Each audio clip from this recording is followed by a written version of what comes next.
Okay, let's see. My next question. Your cabin grade flooring is so cheap, is it worth it? Your cabin prices are lower than other sellers, and the other sellers don't have much of it anyways. Once you remember that only about 5% of production goes into cabin grade floors, that would explain why there's not much out there.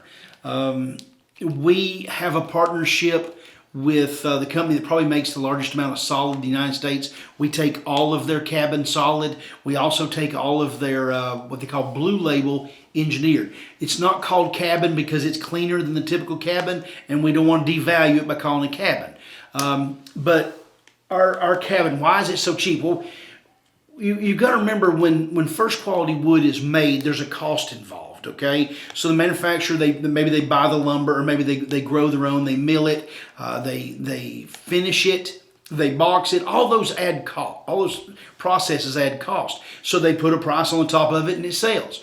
When you're dealing with cabin grade, it doesn't work quite like that. It's a supply and demand issue. If the warehouse is full, the price comes down. If there's none of it out there, the price goes up. So we are the largest dealer of cabin grades hardwood flooring in the United States. We have deals with 2 or 3 different companies where we take their cabin and we present it to our customers. We have to be careful. Each company's cabin can be different. Most of what we have in solid comes from one company, and it's really clean. So not only do we have the cheapest cabin grade wood flooring in the United States, we actually have the best as well. But give us a call. There's a lot more information on our website. We did a blog about cabin grade flooring that's very informative. If you have more questions, check that out. Okay, Jason, how much should it cost to install 1,500 square feet of hardwood flooring?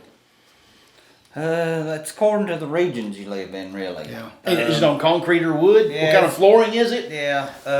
In our area, Western North Carolina, guys charge roughly $1.50 a square foot for nailed down woods. Same for engineers, LVP around $1. But I know when you get away from here, it goes up. Mm-hmm. It goes up to $2 to $3 a square foot according to where you live. The only thing I recommend is don't just get some handyman that says, "Oh yeah, I can do that. I've done it before." I recommend if you ain't gonna do it yourself, get a professional.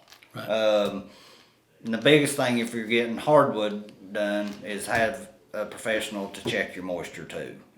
That's one of the keys in getting a good installation, is making sure everything's correct before we do anything. Another thing is there's a lot of add-ons, and they're not doing that because they want to surprise you, but it's really hard to price a job sight unseen. We've done this for a long time. So typically, if you'll ask your installer, how much do you charge for taking up carpet, hauling carpet off? We want to put some on steps. Steps get very expensive. There's lots of things. Moving furniture.